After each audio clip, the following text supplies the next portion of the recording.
stop supporting men hiding behind masks in unmarked uniforms, sowing unrest in eastern Ukraine.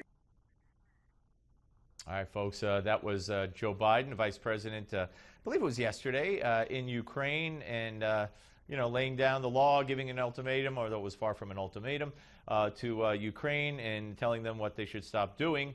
I don't think they're going to be listening anytime soon, and I think that's been made perfectly clear from what we've seen up to this point. And as we mentioned to Senator Johnson earlier and alluded to with the panel a little while ago, we've had some movement. Yesterday, actually, as I was driving home, it was announced that the United States was sending troops to that region, to various countries in that region, not massive troops and not troops, combat troops with so-called boots on the ground, but nonetheless, they are troops, and they are there to train, various factions in these various countries. Joining us now to talk about this and much more is Richard Perle of the American Enterprise Institute, where he's a fellow and former chair of the Defense Policy Board for President George W. Bush. Hello, sir. Good to talk to you again. Good talking to you. Thank you. All right. So the latest movement on our part for a change, sending the limited amount of training troops, if you will, to countries like Poland and in that region. And is this going to be any kind of signal that Vladimir Putin will take note of, do you believe? Well, that's certainly the administration's intent. The time to impress Mr. Putin is long past. It should have begun years ago, but we didn't. And both the Bush administration and, more importantly, the Obama administration have been much too indulgent with respect to the Russians and their policies. I hope this will help. What is even more important is whatever private message we are conveying to President Putin and the readiness of our European allies to take some serious action, sanctions in particular. Okay, and you and I have discussed this going back to the last conversation, and it seems like nothing has really changed or gotten better from our point of view. When you talk about our European allies, let's focus for a second on NATO. And obviously, some of the things that can be done is reinstating the missile defense in Poland and actions along those lines. I don't know if that's going to happen under this administration, but it's been discussed that there's a chance Putin might think he could just take care of NATO once and for all by pushing NATO to act, and they won't act, and that'll be the end of the NATO alliance. How much of a risk do you think there is in that? Well, Putin, I think we've discussed this before, is a bitter ender. He regarded the collapse of the Soviet Union as a great tragedy. Right. He has been trying to put Humpty Dumpty back together again and recreate something that looks like the old Soviet Empire. What I think will impress him most is if NATO and the European Union, there's a lot of overlap, pull themselves together and impose some significant sanctions. The Russian economy is a very weak economy. It's based almost entirely on oil exports. The financial sanctions that are feasible would have an immediate and serious impact on the feeble Russian economy, and that's what we ought to do. Unfortunately, not all of our allies are prepared to do that, and in particular, the Germans are reluctant to take any significant action. Ironically, the Germans helped land us in this situation when they refused to consider inviting Ukraine into NATO. Yeah. Into NATO. Yeah. If Ukraine were a NATO member, we would not be in the situation we're in today. What do you make of the buzzing and the invasion of airspace? I know that the Brits had to chase a couple of Russian planes away. Denmark scrambled. The Netherlands scrambled. They buzzed our warship last week. What's with that kind of provocative action? Well, provocative action, I think, is right, the right description of it. I don't think in the end it's terribly important, and I'm actually rather pleased to see that our allies can scramble defensive aircraft in a situation like that. No, what really counts is whether we do the things we're perfectly capable of doing and that do not entail the kind of military confrontation that one always worries can spin out of control.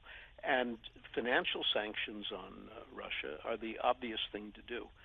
So I would hope that our less reluctant allies would put some pressure on our more reluctant allies and persuade the Germans in particular that it's time for them to play a role commensurate with their power and authority. Let me ask you about Syria, and there were reports the other day that more gas was used and an investigation underway, and right away we assume that it's the Assad regime using this gas, as we assumed the last time. That seems like forever ago with all that's happened since then, and where we are in Syria, which is really nowhere. But I know that you've been following that closely. What do we make of these latest allegations? I think it's always very difficult to know with confidence what is going on in a situation like that. My impression, and it's only that, is that the supplies of chemical weapons are under the control of the Assad regime. So I would be surprised if it turned out that these weapons were used by the opposition. Now, sadly, Syria is another case of too little, too late, and now we have no attractive options. In the early days, we could have shaped an opposition to our liking, one that we could have confidence in if they actually came to power.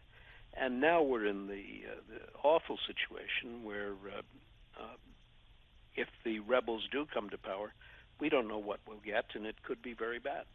Yeah, I've always had a problem with us fighting alongside or training or giving weapons to the quote-unquote rebels, whether it was in Libya or Syria, wherever, because we don't know. Well, we do know, unfortunately, who some of them are, and they're not the kind of players we want to be next to, and we don't know who a lot of them are, which could be even worse than the ones we know of. Let me ask you about the state of the so-called peace talks in the Middle East. I had John Bolton on yesterday, and he wrote a piece for National Review magazine about the I don't know if he wrote it there, but the three-state solution, and really it talks to the myth, if you will. He says, give Egypt the Gaza, give Jordan the West Bank, but because otherwise it's never going to be solved. And of course, Jordan came, the West Bank came from Jordan.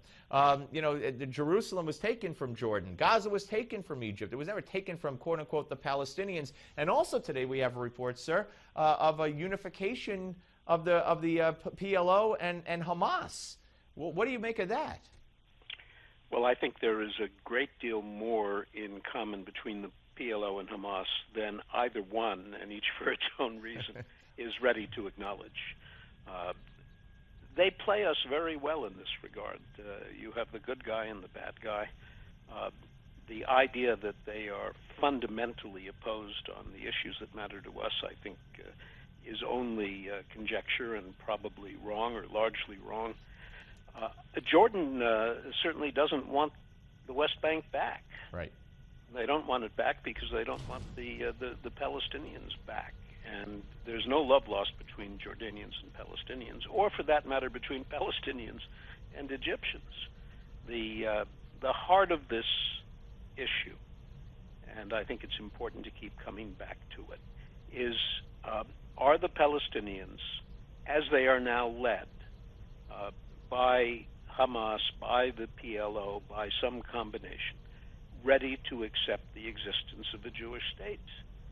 And the answer, I believe, unfortunately, is no, they're not. Yeah, no. And you can't get a peace agreement under those circumstances. And I think Kerry, on an ego trip. Yeah, the spokesman for the Palestinians, as I call him. Yes. He's actually.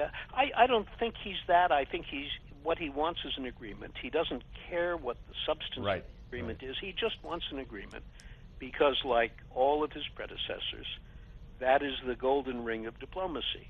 And it's easily tempting to secretaries of state and presidents to try to accomplish this Nobel Prize-winning achievement, and it leads some of them to plunge into a diplomatic morass when the most likely outcome is that it will make matters worse and not better. Right. Richard Perle, great to talk to you. Thank you so much. We look forward to the next chat.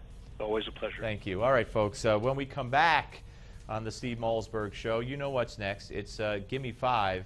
And, but you know, by the way, he's so right. Richard Perle is so right on this whole thing. Jordan doesn't want, you know, they never wanted the West Bank back, and Egypt doesn't want anything to do with the Gaza Strip. But anyway, we're coming back with Gimme 5 right here. Steve Malzberg Show on Newsmax Television.